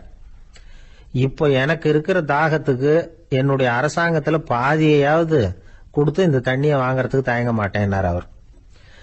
சரி, இப்ப அந்த தண்ணியை குடிங்கன்னார் பெரியவர். மன்னர் ஆவலோடு அந்த தண்ணியை குடிச்சு முடிச்சார். அதுக்கப்புறம் கொஞ்ச நேரம் தன்னுடைய படையெடுப்பு பத்தி சொல்லிட்டு இருந்தார். கொஞ்ச நேரம் கழிச்சு மறுபடியும் இந்த பெரியவர் கேட்டார், மன்னா, இப்போ நீங்க ஒரு கோவள தண்ணீரை குடிச்சு முடிச்சுட்டீங்க. இப்ப அந்த தண்ணீர் உங்க உடம்ப விட்டு வெளியில வரக்கூடிய பாதை அடப்பட்டு போச்சு அப்படின்னு வச்சுங்க, அதை வெளியேற்றுவதற்காக நீங்க எவ்வளவு செலவழிப்பீங்க அப்படின்னு கேட்டார். மன்னர் யோசனை பண்ணார். அப்படி ஒரு நிலைமை ஏற்பட்டு போச்சுன்னா என்னுடைய அரசாங்கம் பூராவையும் அதுக்கு ஈடா தர்றதுக்கு கூட தயங்க மாட்டேன்னார். இப்ப அந்த பெரியவர் சொன்னார், எந்த அரசாங்கத்தின் மதிப்பு ஒரு கோவள தண்ணீர் அளவுக்கு கூட இல்லையோ அந்த அரசாங்கத்தை அடையணுங்கிற பேராசையில மனிதர்கள் தங்களுடைய சகோதரர்கள் கூடவே சண்டை போட்டுக்கிறாங்களே, அதுல ஏதாவது அர்த்தம் இருக்குதா அப்படின்னாராம். மன்னருக்கு இப்பதான் அர்த்தம் புரிஞ்சுதான். மனசுல தெளிவு உண்டாச்சு. தன் மனசுக்குள்ள உண்டான வெறிய விரட்டி அடிச்சு விட்டார். அதுக்கப்புறம் நிம்மதியா ஆட்சி புரிஞ்சார். இப்படி ஒரு கதை. உயிருக்கு என்ன விலை கொஞ்சம் யோசனை பண்ணி பாருங்க. ஆனா அது இப்ப எவ்வளவு மலிவா போயிட்டுது, அதையும் யோசனை பண்ணி பாருங்களேன். ஆசை பேராசையா மாறுது, அப்புறம் அது வெறியா ஆகுது, அதுக்கப்புறம் பைத்தியம் முடியுது. இந்த காலத்து மனிதர்களுக்கு 2 விதமான பைத்தியம் பிடிச்சிருக்கிறதாக ஒரு பெரியவர் சொல்றார். ஒன்னு பணம், இன்னொன்னு அதிகாரம். இதெல்லாம் எவ்வளவு காலத்துக்கு நீடிக்கும்? ஒரு சர்வாதிகார நாட்டுல 3 பேர் ஜெயில இருட்டு அறையில பேசிக்கிட்டு இருக்கிறாங்க. நீ எப்படி இந்த ஜெயிலுக்கு வந்த அப்படின்னு ஒருத்தர் கேட்டாராம். இந்த நாட்டு ராஜாவை ஆதரிச்சு நான் பிரச்சாரம் பண்ணினேன், அதனால கூட்டத்துல தகராறு வந்துட்டுது, கலவரமா போச்சு, அதுக்கு நான் தான் காரணம்னு அரெஸ்ட் பண்ணி இங்க கொண்டாந்து போட்டாங்க அப்படின்னாராம் அவரு. சரி, நீ எப்படி இங்க வந்த அப்படின்னு இன்னொருத்தரை பார்த்து கேட்டிருக்கார். நான் இந்த நாட்டு ராஜாவை எதிர்த்து பிரச்சாரம் பண்ணேன், அதனால கலவரம், அரெஸ்ட் பண்ணி கொண்டாந்து போட்டாங்கன்னார். சரிப்பா, நீ எப்படி அங்க வந்த அப்படின்னு 3வது ஆளை பார்த்து இவங்க கேட்டாங்களாம். இதுக்கு அந்த ஆள் மெதுவா வெளிச்சத்துக்கு நான் தான் இந்த நாட்டு ராஜா அப்படின்னா. ஒரு ஊர்ல ஒரு குரு இருந்தார், ஜென் குரு. அவரை தேடிட்டு ஒரு மன்னர் வந்தார். வந்தவர் ஜப்பான் மன்னர். தோட்டக்கலையை பத்தி தெரிஞ்சிட்டு போறதுக்காக அவர் வந்தார். எப்படி தோட்டம் அமைக்கிறது அப்படிங்கறத பத்தி அந்த குரு விவரமா சொல்லி கொடுத்தாரு. 1 நாள் 2 நாள் இல்ல, 3 வருஷம் கத்து கொடுத்தார். அதுக்கப்புறம் சொன்னார், நான் கத்து கொடுத்துட்டேன், இனிமே நீங்க போகலாம், போய் தோட்டம் அமைக்கலாம், அதுதான் உங்களுக்கு பரிசை. தோட்டம் அமைச்ச பிறகு சொல்லி அனுப்புங்க, நான் பாக்குறேன். நீங்க இங்க என்னவெல்லாம் கத்துக்கிட்டீங்களோ அதையெல்லாம் அங்க செயல்முறையில செஞ்சு காட்டுங்க அப்படின்னு சொல்லி அனுப்பி வச்சார். மன்னர் போனார். அரண்மனைக்கு பக்கத்திலேயே ஒரு பெரிய தோட்டத்தை உண்டு பண்ணினார். அழகான மரங்களையும் செடிகளையும் உருவாக்கினாரு. கிட்டத்தட்ட 1000 தோட்டக்காரர்களை பயன்படுத்தி 3 வருஷங்கள் முயற்சி பண்ணி அந்த அழகான தோட்டத்தை உருவாக்கினார். குரு கிட்ட இருந்து செய்தி வந்தது, நாளைக்கு தோட்டத்தை பாக்குறேன் அப்படின்னு. மன்னர் உடனே சுறுசுறுப்பாயிட்டார். முதல் நாளே தோட்டத்தை சுத்தப்படுத்தினார். ராத்திரி பூரா யாரும் தூங்கல. எல்லாருக்கும் தோட்டத்தை ஒழுங்குபடுத்துற வேலை. அது அந்தந்த இடத்துல ஒழுங்கா இருக்குதா அப்படின்னு சரி பார்த்தாங்க. ஒரு தவறும் இல்லாத வகையில அதை ஒழுங்குபடுத்தினாங்க. மறுநாள் குரு வந்தார், தோட்டத்தை பார்த்தார். அவருக்கு கோபம் வந்துட்டுது. மன்னருக்கு ஆச்சரியம், எப்பவும் சிரிச்சுக்கிட்டே இருக்கிறவர் இப்ப எப்படி இருக்கிறாரே அப்படின்னு. மெதுவா குரு கிட்ட போய், எல்லாம் சரியா தானே இருக்குது அப்படின்னார். எல்லாம் சரிதான், ஆனாலும் எங்கே அந்த பொன்னிற காற்று அப்படின்னார். உதிர்ந்த இலைகள், பொன் மஞ்சள் நிற இலைகள் காற்றில் அப்படி புரண்டு ஓடுவதை நான் பார்க்க முடியவில்லையே அப்படின்னாராம். அது இல்லாம இந்த தோட்டம் உயிரோட்டம் உள்ளதா இருக்காது, இதுல பாடல் இல்லை, ஆடல் இல்லை, அதெல்லாம் இல்லாம இந்த தோட்டம் ரொம்பவும் செயற்கையா தெரியுதேன்னாராம். மன்னர் இப்பதான் யோசனை பண்ணார். கீழே கிடந்த காஞ்சி போன இலைகள் மட்டும் இல்ல, மரத்துல இருந்த காஞ்சி போன இலைகளையும் அப்புறப்படுத்தி சுத்தமா வச்சிருக்கிறார். இறப்பும் வாழ்க்கையினுடைய ஒரு பகுதி தான். மரணம்ங்கிறது வாழ்க்கைக்கு எதிரானது அல்ல, அதை நிரப்பும் ஒரு பகுதி தான் அது. மரணம் இல்லையில் வாழ்க்கையே இல்லை அப்படிங்கிறது பெரியவங்க கருத்து. இப்ப அந்த தோட்டம் அழகாதான் இருக்குது, இருந்தாலும் அது ஒரு ஓவியம் மாதிரி உயிர் இல்லாமல் இருக்கு. குரு ஒரு வாளியை கையில எடுத்துக்கிட்டார். தோட்டத்தை விட்டு வெளியில போனார். ஏற்கனவே வீசி எறிந்த அந்த சருகுகளை எல்லாம் அள்ளி கொண்டுட்டு வந்தார். உள்ள எல்லா இடங்கள்லயும் அதை வீசினார். உடனே காத்து அந்த காய்ந்த சருகுகளையும் பழுத்த இலைகளையும் அசைக்க ஆரம்பிச்சுட்டுது. இப்போ அங்க சலசல சத்தம், சங்கீதம், இலைகளின் நடனம், ஓவியம் மாதிரி இருந்த அந்த தோட்டத்துக்கு இப்போ உயிர் வந்துட்டுது. இதுதான் அந்த பொன்னான காற்று அப்படின்னாராம் குரு. மன்னருக்கு புரிஞ்சுது. மிகப்பெரிய ஜென் கேள்வி ஒன்று உண்டு. உம்மான் அப்படிங்கிற ஒரு பெரிய குருவை பார்த்து துறவி ஒருத்தர் கேட்டாராம், இலைகள் எல்லாம் கீழே விழுந்து மரங்கள் மொட்டையாக இருக்கும் பொழுது என்ன நடக்கும்? இதுதான் கேள்வி. இதுக்கு உம்மான் சொன்ன பதில் பொன்னான காற்று, தி கோல்டன் விண்ட் அப்படின்னாராம். இதுக்கு என்ன விளக்கம்னா, உன்னுடைய எண்ணங்கள் எல்லாம் உன்னுடைய மனசிலிருந்து கீழே விழுந்து உனது உள்ளுணர்வானது மொட்டையாக நிற்கும் நிலைதான் அது. உனது வேர்களின் அருகில் காற்று வீசுகிறது. எல்லா எண்ணங்களும் உன்னிலிருந்து வெகு தூரத்துக்கு புரண்டு கொண்டே சென்று விடுகிறது. நீ அவற்றை கடந்து விட்டால் நீ அவைகளுக்கெல்லாம் மேலெழுந்து கீழே பார்ப்பவனைப் போல நிற்க ஆரம்பித்து விடுவாய். அதுதான் தியானம் என்பது அப்படின்னு சொல்றாங்க. தியானம்ங்கிறது எண்ணத்துக்கு எதிரானதில்லை. தியானம்ங்கிறது எண்ணங்களை கடந்து செல்வதுதான். அதுக்கப்புறம் நாம பொன்னிற காற்றுல ஆட ஆரம்பிச்சிருவோம். இதுதான் பெரியவர்கள் சொல்றது. என்கிட்ட ஒருத்தர் தோட்டம் அமைக்கணும்னு யோசனை கேட்டு வந்தார். எல்லாம் சொல்லி கொடுத்தேன். செடிகள்லாம் செழிப்பா வளரணும்னா வேர் காயாம பாத்துக்குங்க, தினமும் தண்ணி விடுங்க அப்படின்னு சொல்லி அனுப்பி வச்சேன். ஒரு மாசம் கழிச்சு ஒரு தோட்டத்தை பாக்கிறதுக்காக போனேன். போய் பார்த்தா எல்லா செடியும் வாடி கிடக்குது. என்னங்க இப்படி பண்ணிவிட்டீங்கன்னு. நீங்க சொன்னபடிதான் செஞ்சேன்னார். என்ன செஞ்சீங்கன்னு கேட்டேன். வேறு காயாம பாத்துக்க சொன்னீங்க, தினமும் ஒரு தடவை எல்லா செடியையும் ஒவ்வொன்னா புடுங்கி பார்த்து வேறு காயாம இருக்கா அப்படின்னு பார்த்துட்டு அதுக்கப்புறம் தண்ணி பாய்ச்சனேன், அவ்வளவு. ஒரு ஊர்ல ஒரு பெரியவர் இருந்தார். ஒரு நாள் அவரை தேடி ஒருத்தர் வந்தார். ஐயா, நான் கடவுளை பரிபூர்ணமா நம்புறேன் அப்படின்னார். சரி, அந்த நம்பிக்கை உனக்கு எப்படி வந்ததுன்னு கேட்டார் இவர். அவர் சொல்ல ஆரம்பிச்சார். ஐயா, எனக்கு கல்யாணம் ஆகி 10 வருஷம் ஆச்சு. ஆனாலும் குழந்தை பாக்கியம் இல்லை. அதுக்கு என்ன காரணமா இருக்கும்னு நான் யோசனை பண்ணிட்டு இருந்தப்போ நண்பர் ஒருத்தர் ஒரு ஆலோசனை சொன்னார். உனக்கு மதப்பற்று இல்லை, எந்த கடவுளையுமே நம்ப மாட்டேங்கிற, அதுதான் காரணம். கடவுளை நம்பு, உனக்கு குழந்தை பாக்கியம் கிடைக்கும் அப்படின்னார்.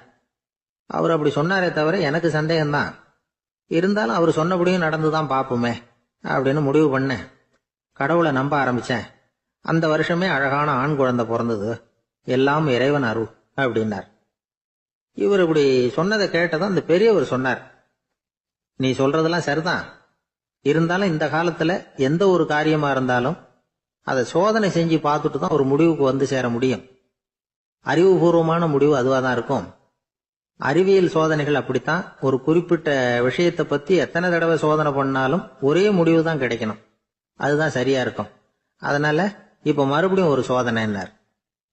என்ன செய்யணும் அப்படின்னு கேட்டார் இவர். கடவுள்கிட்ட ஒரு பெண் குழந்தை வேணும்னு கேளு. முதல்ல ஆண் குழந்தைய கொடுத்தது மாதிரியே இப்போ ஒரு பெண் குழந்தையையும் கொடுக்கறாரா பார்க்கலாம் அப்படின்னார். சரின்னு சொல்லி இவர் அதே மாதிரி முயற்சி பண்ணினார். அதுக்கப்புறம் அவரு இந்த பெரியவர்கிட்ட வரவே இல்லை. கொஞ்ச காலம் கழிச்சு இவரே அவரை தேடிட்டு போய் கதவை தட்டினார். அவர் கதவை திறந்தார். என்ன ஆச்சு, கடவுள் கண் திறந்தாரா அப்படின்னு கேட்டார். அவரு, அந்த சமாச்சாரம்லாம் நமக்கு வேணாம் சார். முதல் தடவை அது ஏதோ தற்செயலா ஏற்பட்ட ஒரு சாதகம். இப்ப நீங்க 2வது தடவை சொன்ன பிறகு தினமும் கடவுளை வேண்டிக்கிட்டு தான் இருக்கிறேன், ஒன்னும் நடக்கல அப்படின்னார் ரொம்ப விரக்தியா. ஒரே ஒரு தோல்வியில உங்க நம்பிக்கையெல்லாம் பறந்து போயிடுது பாத்தீங்களா அப்படின்னார் அந்த பெரியவர். எல்லாம் நல்ல விதமா நடக்கிற வரைக்கும் நம்பிக்கை, எதிர்பார்த்தது தோல்வியில முடிஞ்சுட்டுதுன்னா அவநம்பிக்கை. மற்றவர்கள் பேர்ல வைக்கிற நம்பிக்கை எந்த நேரத்திலையும் விவகாரமாகி விடக்கூடிய சாத்தியம் உண்டு. நாம நம்பிக்கை வைக்க வேண்டியது நம்ம கிட்ட தான். நமக்குள்ள இருக்கிறார் கடவுள். எனவே நம்ம பேர்ல நாம வைக்கிற நம்பிக்கை தான் உண்மையான கடவுள் பக்தி. நிபந்தனையற்ற நம்பிக்கையா அது இருக்கணும். எல்லாம் நல்லபடியா நடந்துகிட்டு இருந்தா எந்த முட்டாளுக்கும் நம்பிக்கை வரத்தான் செய்யும் அப்படிங்கிறது ஒரு பெரியவர் கருத்து. தியானத்தின் மூலமா தான் உனக்குள்ள ஆழமா தோண்டுனா உன்னுடைய அடி ஆழத்துல நம்பிக்கை அப்படி ஊற்றெடுக்கும், அதை பார்க்க முடியும் அப்படிங்கிறது பெரியவர்கள் சிந்தனை. ஒரு குழந்தை அப்பாவை பார்த்து என்னப்பா பண்றேன்னு கேட்டுதான். பிரார்த்தனை பண்ணிட்டு இருக்கிறேன்னாராம் அப்பா. பிரார்த்தனை பண்ணுனா என்ன கிடைக்கும் அப்படின்னு கேட்டுதான் குழந்தை. எல்லாம் கிடைக்கும் அப்படின்னாராம் அப்பா. நீ வச்சிருக்கிறிய பேனா அது கூட கிடைக்குமான்னு கேட்டுதான் குழந்தை. கிடைக்குமேன்னு இருக்கார். அப்படின்னா அந்த பேனாவை என்கிட்ட கொடுத்துரு, நீ பிரார்த்தனை பண்ணி வேற பேனா வாங்கிக்கோ அப்படின்னு தான் அந்த குழந்தை. ஒரு நாள் ஒரு 10-15 பள்ளிக்கூடத்து பிள்ளைங்க தேடிட்டு வந்தாங்க. உங்களை பார்த்துட்டு தான் போகணும், அதுக்காக தான் வந்திருக்கோம்னாங்க. என்ன விஷயம்னு கேட்டோம். நாங்கள்லாம் கூடி ஒரு முடிவு பண்ணியிருக்கிறோம், அதை உங்ககிட்ட சொல்லணும் அப்படின்னாங்க. அதுவும் ஒரு வாண்டு பையன் அதை சொன்னான். என்ன முடிவு அது அப்படின்னு கேட்டோம் ரொம்ப ஆர்வமா. அதை இப்போ சொல்ல மாட்டோம், எங்களுக்கு பிடிக்கிற மாதிரி ஏதாவது ஒரு தகவல் சொன்னால் அதுக்கப்புறம் நாங்கள் அதை சொல்கிறோம் அப்படின்னா அந்த வாண்டு பையன். சரி, சின்ன பையன்கிட்ட இன்னைக்கு வசமாக மாட்டிக்கிட்டோம் அப்படின்னு நினச்சிக்கிட்டு அவங்களுக்கு தகுந்த மாதிரி ஒரு கதை சொல்ல ஆரம்பித்தோம்.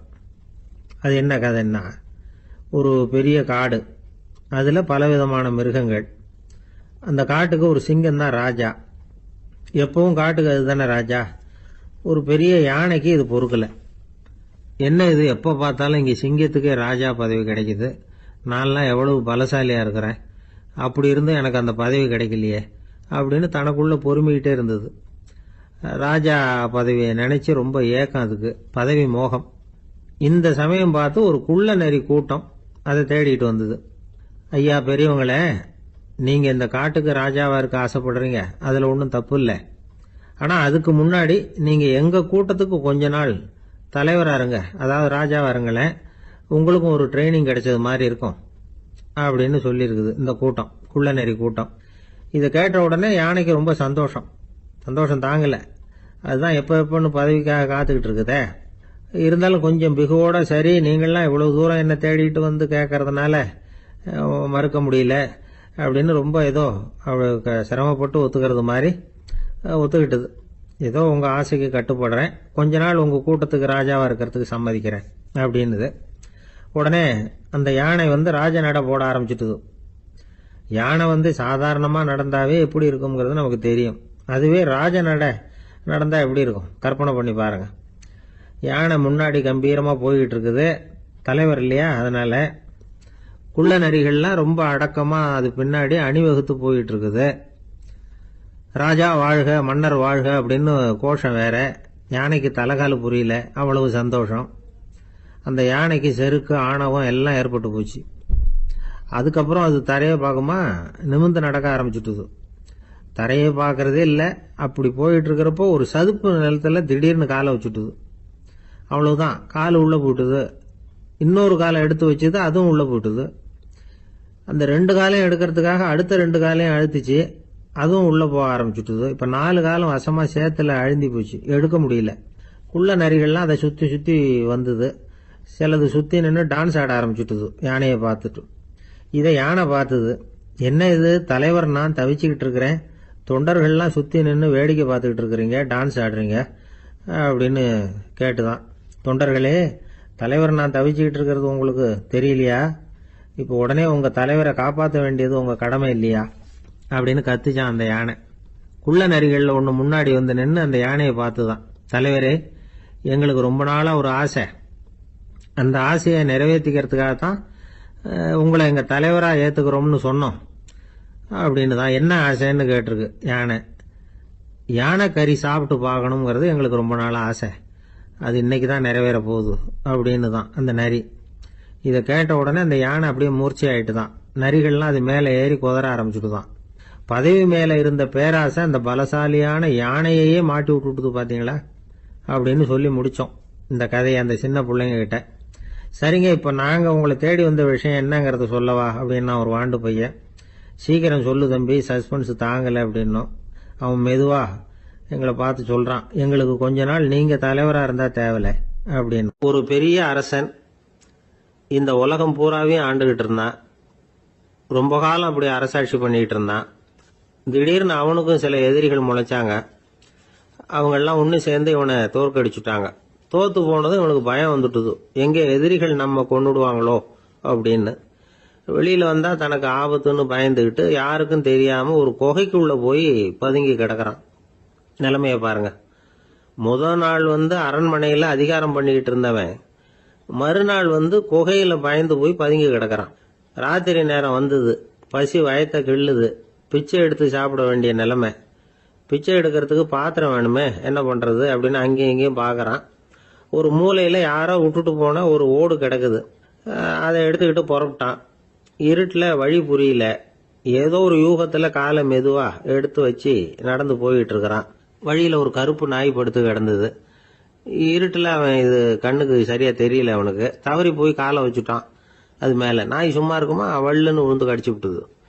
காலை பாக்குறான், காலத்தையும் நினைச்சு பாக்குறான். அரண்மனையில வந்து வீரக்கழல் அணிந்த காலை உடைய மன்னா அப்படின்னு புகழ்வாங்களே புலவர்கள்லாம். ஆனா அது இன்னைக்கு நாய் கடிச்ச காலம் ஆயிட்டுதே அப்படின்னு நினைக்கிறான். அது மட்டும் இல்ல, முன்னாடி எல்லாம் பொற்கிண்ணங்கள்ல தான் அவன் சாப்பிடுவான். ஆனா இப்போ உடைஞ்சு போன ஓட்டு, அது ஓட்டை வந்து கையில வச்சுக்கிட்டு நிக்கிறான். அதுல ஏதாவது யாராவது சாப்பாடு போடுவாங்களான்னு. முன்னாடி எல்லாம் நிறைய பேர் அரண்மனைக்கு வருவாங்க. அரசருக்கு காணிக்கைன்னு சொல்லி இவன் காலடியில கொண்டாந்து கொட்டுவாங்க. அப்போல்லாம் இவன் அந்த ஜனங்களுடைய முகத்தை திரும்பி கூட பாக்குறது இல்ல, ரொம்ப கர்வமா உட்காந்துருப்பான். அதே ஆளு இன்னைக்கு எல்லார் கண்ணிலையும் படுறது மாதிரி பிச்சை எடுத்துக்கிட்டு இருக்கிறான். அப்போலாம் காணிக்கைகளை வந்து தன்னுடைய கையால வாங்குறது தனக்கு கௌரவ குறைச்சல்னு நினைச்சு தன்னுடைய வேலைக்காரங்களை விட்டு தான் அதை வாங்க சொல்லுவான். இப்போ பாத்தீங்கன்னா அவனே தன் கையாலேயே பிச்சை வாங்குறான். நினைச்சு பாருங்க, அந்த மனுஷன் முத நாள் அரசன், மறுநாள் பிச்சைக்காரன். எவ்வளவு வித்தியாசம்! செல்வம் தான் இப்படி ஒரு வித்தியாசம் ஏற்படுறதுக்கு காரணம். அப்படிப்பட்ட செல்வம் வாழ்க்கையை நடத்துறதுக்கு நமக்கு தேவைதான். ஆனா அதையே நாம் அடைய வேண்டிய பயனா நினைக்கிறோம் பாருங்க, அதுதான் வேடிக்கை. இத வந்து நம்மாழ்வார் அழகா ஒரு பாசுரத்துல சொல்றார். ஒரு நாயகமாய் ஓட உலகுடன் ஆண்டவர், கருணாய் கவர்ந்த காலர், சிதைகிய பானையர், பெருநாடு காண இம்மையிலே பிச்சைதாம் கொள்வர், திருநாரணன் தாழ் காலம் பெற சிந்தித்து உய்மினோ அப்படிங்கிறார் நம்மாழ்வார். ஒரு பெரிய பணக்காரர் ஒரு துறவிகிட்ட போய், சாமி என்கிட்ட நிறைய பணம் இருக்கு, இருந்தாலும் நிம்மதி இல்ல, என்னால நிம்மதியா இருக்க முடியல, என்ன காரணம்னு கேட்டாராம். உடனே அந்த துறவி இதுக்கு நேரடியா பதில் சொல்லாம பக்கத்துல நின்றுகிட்டு இருந்த ஒரு குழந்தைய கூப்பிட்டார். அது ஓடியாந்தது. ஒரு ஆப்பிள் பழத்தை எடுத்து அது கையில கொடுத்தார். அதை வாங்கிக்கிட்டு குழந்தை சிரிச்சுது. இன்னொரு பழத்தை எடுத்து கொடுத்தார். அதை இன்னொரு கையில வாங்கிட்டு சிரிச்சுது. மூணாவது ஆப்பிள் எடுத்து கொடுத்தார். 2 பழத்தையும் நெஞ்சில் அணைச்சிக்கிட்டு 3வது பழத்தையும் வாங்கறதுக்கு முயற்சி பண்ணிச்சு. ஆனா அது உடனே நழுவி கீழே விழுந்து உருண்டு ஓடிச்சு. ஏற்கனவே இருந்ததும் விழுந்துட்டுது. இப்ப அந்த குழந்தை அழ ஆரம்பிச்சுட்டுது. இப்ப அந்த துறவி பணக்காரர்கிட்ட சொன்னாராம், குழந்தைய கவனிச்சியா? 2 ஆப்பிள் போதும்னு அது நினைச்சிருந்தா இப்போ அது அழ வேண்டிய அவசியம் வந்திருக்குமா அப்படின்னாராம். எதுவுமே அளவுக்கு மிஞ்சினா துன்பம்தான். இந்த காலத்துல இதெல்லாம் யாரு காதுல வாங்குறாங்க? ஒருத்தனை நல்ல வழிக்கு கொண்டு வரணும்னு நினைச்சு அவனை கூப்பிட்டு உட்கார வச்சு இந்த கதையை சொல்லிட்டு இருந்தாங்க. சொல்லிவிட்டு அந்த குழந்தை செஞ்சது தப்பு தானே அப்படின்னு கேட்டிருக்கிறாங்க. ஆமாம், தப்பு தான், நானா இருந்தா அப்படி செஞ்சிருக்க மாட்டேன் நானா இவன். 2 பழமே போதும்னு சொல்லிருப்பியா அப்படின்னு கேட்டிருக்காங்க. அப்படி இல்லைங்க, அவர் கொடுக்க கொடுக்க ஒவ்வொரு பழமா வாங்கி பின்னாடி வச்சுட்டு மறுபடியும் கையை நீட்டுவேன் அப்படிங்கிறானா. இவெல்லாம் எந்த காலத்துல திருந்துறது? நாட்டுல நல்லவங்க ஒருத்தர் 2 பேர் இருக்கிறதுனால தாங்க மழையே பெய்யுது அப்படின்னு சொல்றது உண்டு. நல்லார் ஒருவர் உளரேல் அவர் பொருட்டு எல்லாருக்கும் பெய்யும் மழை. சில சமயம் ரொம்ப பேர் திடீர்னு நல்லவங்களா ஆயிடுவாங்க போல இருக்கு. அதனாலதான் விடாம பேய் மழையா கொட்டி தீர்த்துடுது. எல்லாரும் நல்லவங்களாயிட்டா உலகமே தாங்காது போல இருக்க. அப்பப்ப ஒருத்தர் 2 பேர் நல்லவங்களாகணும், அப்பதான் சீரா மழை பெய்யும். மாசத்துக்கு 3 பேர் நல்லவங்களானா மாதம் மும்மாரி பொழியும். இதெல்லாம் வேடிக்கை பேச்சு. இப்போ இதெல்லாம் ஒரு பக்கம் இருக்கட்டும், இப்போ விஷயத்துக்கு வருவோம். ஒரு கும்பல்ல நல்லவன் யாரு அப்படிங்கறத எப்படி கண்டுபிடிக்கிறது? இதுக்கு ஒரு வேடிக்கை கதை உண்டு. என்னுடைய நண்பர் ஒருத்தருக்கு அவங்க பாட்டியம்மா சொன்ன கதையா அது. அது என்ன கதைன்னா, ஒரு ஊர்ல ஒரு சமயம் பலமான மழை பெய்ய ஆரம்பிச்சுட்டு தான். இடி மின்னல் ரொம்ப கடுமையா இருந்திருக்குது. ஆரம்பிச்ச மழை வர வர கடுமையா ஆகிட்டு இருக்குதே தவிர நிக்கிற பாடா தெரியல. ஊரு ஜனங்கள்லாம் பார்த்தாங்க. இதுக்கு மேலேயும் வீட்டுக்குள்ள இருந்தா ஆபத்துங்கிறத புரிஞ்சுக்கிட்டாங்க. ஏன்னா வீடெல்லாம் இடிஞ்சு விழுந்துருமோங்கிற பயம். உடனே எல்லாரும் புறப்பட்டு ஊருக்கு பொதுவா இருந்த ஒரு மண்டபத்துல போய் தங்கிக்கிட்டாங்க. மின்னல் கடுமையா இருந்தது. இடி எந்த நேரத்திலயும் விழலாம்ங்கிற நிலைமை. எப்போ விழலாம்னு பாத்துக்கிட்டு இருக்குது. அந்த மண்டபத்துல இருந்த ஜனங்கள் மனசுக்குள்ள ஒரு பயம்.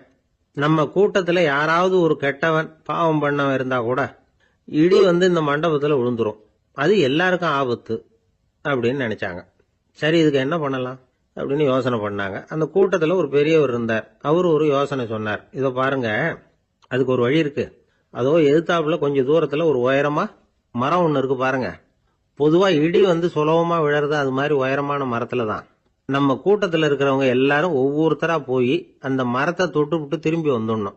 நம்மள பாவம் பண்ணவன் யாரோ அவன் அந்த மரத்தை தொடுற சமயத்துல இடி விழுந்துரும், அவன் மட்டும் போயிடுவான், மண்டபத்துல இருக்கிற நாமெல்லாம் பொழைச்சிக்கலாம் அப்படின்னு ஐடியா கொடுத்தாரு அந்த பெரியவர். இது நல்ல யோசனையா பட்டது. எல்லாரும் ஒத்துக்கிட்டாங்க. ஒவ்வொருத்தரா போய் அந்த மரத்தை தொட்டு விட்டு திரும்பி வந்தாங்க. இடி எதுவும் விழல. இன்னமும் பாவம் பண்ண ஆசாமி அதை போய் தொடல போல இருக்கு அப்படின்னு நினைச்சுக்கிட்டாங்க. ஒவ்வொருத்தரா போறாங்க, எல்லாரும் போய் தொட்டுவிட்டு வந்தாச்சு.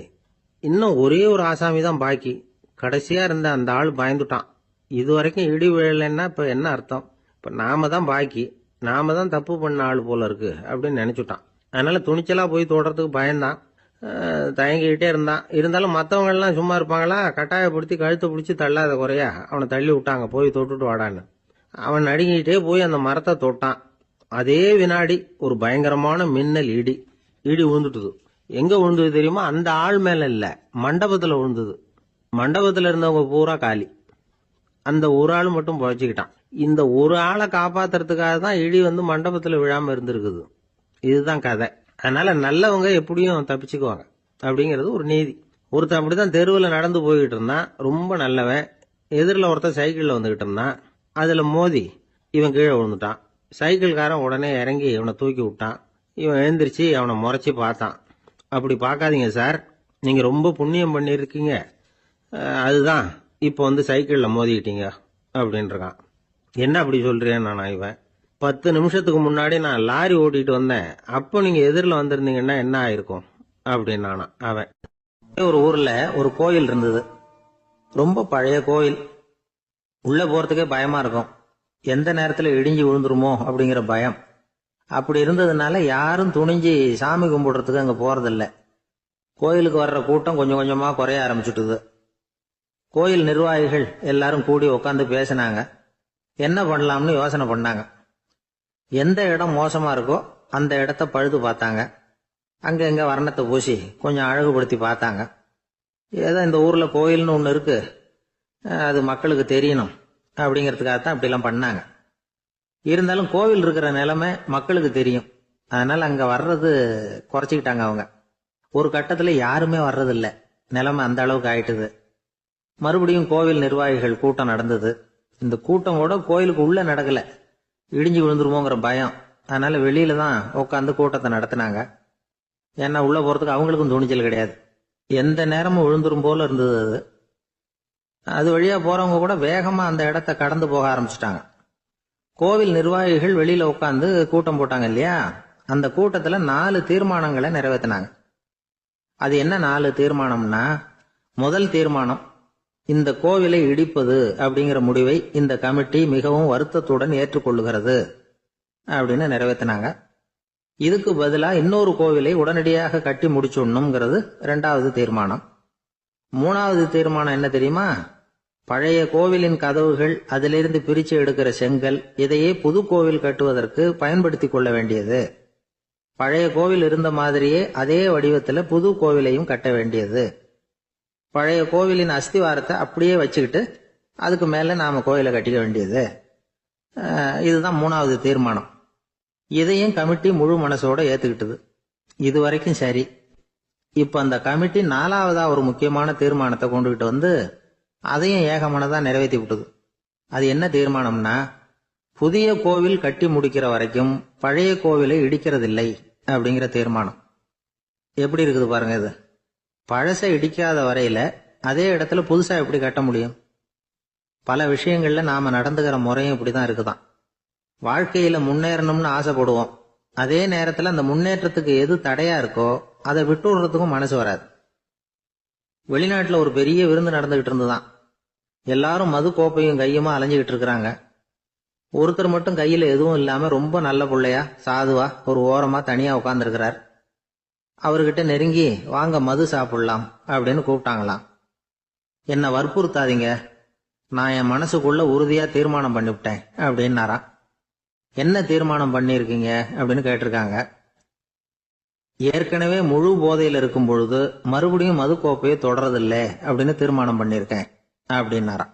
தான் மட்டும் வாழ்ந்தா போதும் அப்படின்னு நினைக்கிறவங்க உண்டு, தானும் வாழணும் அடுத்தவங்களும் வாழணும் அப்படின்னு நினைக்கிறவங்களும் உண்டு. முதல்ல சொன்ன வகையை சேர்ந்த மனிதர்கள் எப்படி தெரியுமா? எப்படியாவது தான் மட்டும் வாழ்ந்தால் போதுங்கிற நினைப்பு தான் எப்பவும் அவங்களுக்கு இருக்கும். தங்களுடைய வளர்ச்சிக்கு எது தடையா இருந்தாலும் சரி, யார் தடையா இருந்தாலும் சரி, அதை அழிச்சுட்டு தான் மறுவேலை பார்ப்பாங்க. அவங்கெல்லாம் பாவ காரியங்களுக்கு தயங்குறதே இல்லை. அப்படிப்பட்ட வாழ்க்கை அவங்களுக்கே இடைஞ்சல அமைஞ்சு விடுறது உண்டு. அதை விளக்கறதுக்கு ஒரு கதையும் உண்டு. ஒரு ஊர்ல அப்படிப்பட்ட ஆள் ஒருத்தன் இருந்திருக்கான். நிறைய பாவங்களை செஞ்சவன். அதன் காரணமா நரகப்படுகொழியில விழுந்துட்டான். நரகப்படுகொழிங்கிறது ஒரு பெரிய கிணறு மாதிரி. ஏற்கனவே பாவம் செஞ்சவங்க நிறைய பேர் அதுல விழுந்து கிடக்குறாங்க. உள்ள ஏகப்பட்ட சத்தம், எல்லாம் அந்த பாவாத்மாக்கள் போடுற சத்தம். இப்ப விழுந்தானே, இவனும் சத்தம் போட்டான். இவன் போடுற சத்தம் கொஞ்சம் அதிகமா கேட்டுது. இந்த கிணத்துக்கு பக்கத்துல புத்தர் உட்கார்ந்துருக்கிறார். அவர் காதுல இவன் போடுற சத்தம் விழுந்தது. உடனே அந்த கிணத்தடிக்கு போனார். குனிஞ்சு பார்த்தார். சாமி என்னை காப்பாத்துங்க அப்படின்னு கத்தனா இவன். புத்தர் அவனை கொஞ்சம் கவனிச்சு பார்த்தார். மனித சமுதாயத்துக்கு அவன் என்னென்ன கெடுதல் பண்ணியிருக்கிறாங்கிற விவரம்லாம் அவர் மனக்கண்ணில் தெரிஞ்சது. அவருக்கு எல்லாம் புரிஞ்சு போச்சு. இருந்தாலும் அவனை காப்பாத்துறதுக்கு ஏதாவது வழி உண்டா அப்படின்னு யோசிச்சார். அவன் தன்னுடைய வாழ்நாள்ல ஏதாவது நல்லது செஞ்சிருக்கானா அப்படின்னு பார்த்தார். ஒரே ஒரு சமயம் அவன் தன்னுடைய காலடியில மிதிபட இருந்த சிலந்தியை மிதிக்காமல் தாண்டி போயிருக்கிறான். இந்த ஒரு காரியத்துக்காக அவனை கரையேற்ற முடியுமா அப்படின்னு நினைச்சார். அவ்வளவுதான். உடனே அவர் கையில ஒரு சிலந்தி வந்து உட்கார்ந்துதான். அதுகிட்ட இருந்து நூல் இழை வெளிவர ஆரம்பிச்சது. அந்த நூல் இழை கிணற்று ஆழம் வரைக்கும் அப்படியே நீண்டுகிட்டே போச்சான். புத்தர் பார்த்தார். இந்த நூலை பிடிச்சுக்கிட்டு மேலே ஏறி வா அப்படின்னார். என்னங்க சொல்றீங்க, இந்த சிலந்தி நூல் என்ன தாங்குமான்னு கத்தனான். எல்லாம் தாங்கும், அதை பிடிச்சுக்கிட்டு ஏறி வா அப்படின்னார். சந்தேகத்தோடவே அவன் அந்த நூல் இழைய பிடிச்சி இழுத்து பார்த்தா ரொம்ப வலுவா இருந்தது. அவனுக்கு ஆச்சரியம். அதை பிடிச்சிக்கிட்டே மெதுவா மேல ஏறி வர ஆரம்பிச்சுட்டான். பாதி தூரம் ஏறி வந்திருப்பான். அப்ப அவன் காலுக்கு கீழே ஏதோ சத்தம். என்னன்னு குனிஞ்சு பார்க்கறான். கீழே கிடந்தவங்க சில பேரும் அந்த நூலை பிடிச்சி மேல வந்துகிட்டு இருக்கிறாங்க. இவனுக்கு கோபம் வந்துட்டுது. தன்னுடைய இடுப்புல வச்சிருந்த கத்தியை எடுத்து தன்னுடைய காலுக்கு கீழே நூல் இழைய அப்படியே வெட்டி விட்டுட்டான். இனிமே நாம மட்டும்தான் மேலே ஏறி வந்துடணும் அப்படின்னு நினைச்சுக்கிட்டான். ஆனா நடந்தது என்ன தெரியுமா? மொத்த நூல் இழையும் அப்படியே அருந்து கீழே விழுந்துட்டுது. அவனும் பொத்துன்னு கீழே விழுந்துட்டான். மறுபடியும் கத்த ஆரம்பிச்சுட்டான். ஏற்கனவே அவன் செஞ்சிருந்த ஒரு சிறு கருணை அந்த நூல் இழைக்கு உறுதியை கொடுத்தது. இப்போ அவன் செஞ்ச பாவம் அந்த நூல் இழைய வலுவிழக்க செஞ்சுட்டுது. அடுத்தவங்களும் வாழணுங்கிற எண்ணம் அவனுக்கு இருந்திருந்தா இப்ப அவனும் கரையேறி வந்திருப்பான், மற்றவங்களும் சௌக்கியமா வந்து சேர்ந்திருப்பாங்க. அதனால நாமும் வாழணும், அடுத்தவங்களும் வாழணும் அப்படின்னு நினைக்கிறவன் வாழ்க்கையில சீக்கிரம் முன்னுக்கு வந்துருவான். ஒருத்தன் ஒரு டாக்டர் கிட்ட போனான். மருந்து வாங்கினான். வாங்கி கொண்டாந்து பேசாம வச்சுட்டான், சாப்பிடல. அப்புறம் எதுக்காகப்பா போய் அவர்கிட்ட மருந்து வாங்கினேன் அப்படின்னு கேட்டாங்க. டாக்டர் வாழணும் இல்லையா, அதனாலதான் அப்படின்னா. அவர் கொடுத்த மருந்தை நீ ஏன் சாப்பிடல அப்புறம் அப்படின்னு கேட்டாங்க. நான் வாழணும் இல்லையா, அதுக்காக தான் அப்படின்னா. ஒரு காட்டுல ஒரு முனிவர் இருந்தார். ஒரு நாள் அவரை தேடிட்டு 4 பேர் வந்தாங்க. சுவாமி, எங்களுக்கு ரொம்ப நாளா ஒரு சந்தேகம்னாங்க. என்னன்னு கேட்டார். இந்த உலகத்துல எவ்வளவோ காரியங்கள் நடக்குது, எது நியாயம் எது அநியாயம் அப்படின்னு புரிஞ்சுக்க முடியலன்னாங்க. அது யாராலையும் புரிஞ்சுக்க முடியாதுன்னார் முனிவர். வந்தவங்களுக்கு ஆச்சரியமா போச்சு. ஒரு மாதிரியா பார்த்தாங்க. இத முனிவர் கவனிச்சார். சரி புறப்படுங்க என்னோடன்னார். எங்கன்னு கேட்டாங்க. இப்போ உங்க 4 பேரையும் ஒரு புஷ்பக விமானத்துல அழைச்சிட்டு போறேன். இந்த உலகத்துல சர்வசாதாரணமா நடக்கக்கூடிய ஒரு காட்சியை உங்களுக்கு காட்ட போறேன். நீங்க பார்க்க போற அந்த காட்சி நியாயமா அநியாயமா அப்படிங்கறத என்கிட்ட சொல்லணும். நீங்க சரியான பதில் சொன்னா புஷ்பக விமானத்துல தொடர்ந்து பிரயாணம் பண்ணலாம். தவறான பதில் சொன்னா இந்த புஷ்பக விமானம் உங்களை கீழே தள்ளி விட்டுரும் அப்படின்னார். 4 பேருக்கும் பயம்தான். இருந்தாலும் முனிவர் கூப்பிடுறாரு அப்படின்னு சொல்லி புறப்பட்டாங்க. அவங்க எல்லாரும் புறப்பட்டு ஒரு காட்டு வழியா போய்கிட்டு இருக்கிறாங்க புஷ்பக விமானத்துல. அங்க நடக்கிற ஒரு காட்சியை காட்டுறார் முனிவர். அதோ அங்க பாருங்கன்னார். அந்த விமானத்துல இருந்தபடியே எல்லாரும் கீழே குனிஞ்சு பாக்குறாங்க. அங்க ஒரு தாய் புலி அப்பதான் குட்டி போட்டிருக்கு. குட்டிகளை ஈன்ற உடனே பசிக்கு இறை தேடி அந்த பக்கமா வருது. அதே நேரம் ஒரு தாய் மான், அதுவும் அப்பதான் குட்டி போட்டிருக்கு. அதுவும் இதே மாதிரி குட்டிகளை ஈன்ற உடனே பசிக்கு இறை தேடி அந்த பக்கமா வருது. இப்ப அந்த புலி அந்த மானை அடிச்சு போட்டுடுது. அதுவும் சாப்பிடுது, குட்டிகளுக்கும் கொடுக்குது. இப்போ அந்த புலி குட்டிகள் முகத்துல மகிழ்ச்சி, தாயை இழந்த அந்த மான் குட்டிகள் முகத்துல துக்கம். இப்போ அந்த முனிவர் 4 பேர்கிட்டையும் கேட்கிறார். நீங்க இங்க பாத்தீங்களே, இதுல எது நியாயம் எது அநியாயம், ஒவ்வொருத்தரா சொல்லுங்க. உங்க பதில் சரியில்லைன்னா இந்த விமானம் உங்களை கீழே தள்ளி விட்டுரும், சொல்லுங்க பார்க்கலாம்னார். முதல்ல ஒருத்தன் சொன்னான், அந்த புலி செஞ்சது சரிதாங்க. அது பசிக்கு அதுதான் ஆகாரம். தன்னுடைய பசிக்கு தானே இறை தேடிக்கிட்டுது. அதுல என்ன தப்பு? அவ்வளவுதான். அதனால புலி செஞ்சது நியாயம்தான் அப்படின்னா. அவ்வளவுதான். அந்த விமானம் அவனை அப்படியே கீழே தள்ளி விட்டுட்டுது. அதனால அவன் கொடுத்த பதில் சரியில்லை அப்படிங்கிறது புரிஞ்சு போச்சு. இப்ப ரெண்டாவது ஆளு சொன்னான், புலி செஞ்சது பாவம், அந்த தாய்மான் என்ன தப்பு பண்ணிச்சு, இப்ப அந்த குட்டிகளுக்கு யாரு ஆதரவு, அதனால புலி செஞ்சது அநியாயம் அப்படின்னா. அவ்வளவுதான். அவனையும் கீழே தள்ளி விட்டுடுது அந்த விமானம். இந்த பதிலும் சரியில்லை அப்படின்னு ஆயிட்டுது. இப்ப மூணாவது ஆள் வந்தான். முதல்ல 2 பேர் கீழே விழுந்ததை பார்த்துக்கிட்டு இருந்தான். அதனால அவன் சொன்னான், ரெண்டுமே நியாயம்தாங்க. புலி இறை தேடினதும் இயற்கை, அதுக்கு மான் இரையானதும் இயற்கை, அதனால இதுல ஒன்றும் தப்பு இல்லைன்னா. அவ்வளவுதான். அவனையும் அந்த விமானம் கீழே பிடிச்சி தள்ளி விட்டுது. இப்ப நாலாவது ஆள் வந்தான். முனிவர் கேட்டார், நீயாவது சொல்லுப்பா, இந்த செயல்ல எது நியாயம்னார். அவன் தெளிவா பதில் சொன்னான். அதாவது என்ன சொன்னான்னா, எனக்கு தெரியல அப்படின்னா. அவனை விமானம் கீழே தள்ளல, சௌரியமா அழைச்சிட்டு போட்டுது. இவனும் பிரயாணம் சௌக்கியமா பண்ணானான். ஆக இதுதான் சரியான பதிலுங்கிறத முனிவர் உணர்த்தினார்.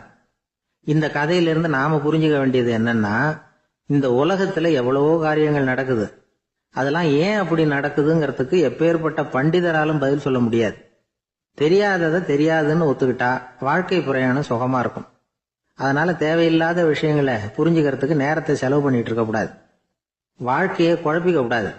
வாழ்க்கைக்கு தேவையானது என்னவோ அதை மட்டும் புரிஞ்சுக்கிட்டா போதும். இந்த காலத்து ஆள் ஒருத்தன் ஒரு பெரியவரை தேடி வந்தான். ஐயா, ஒரு சந்தேகம்னா.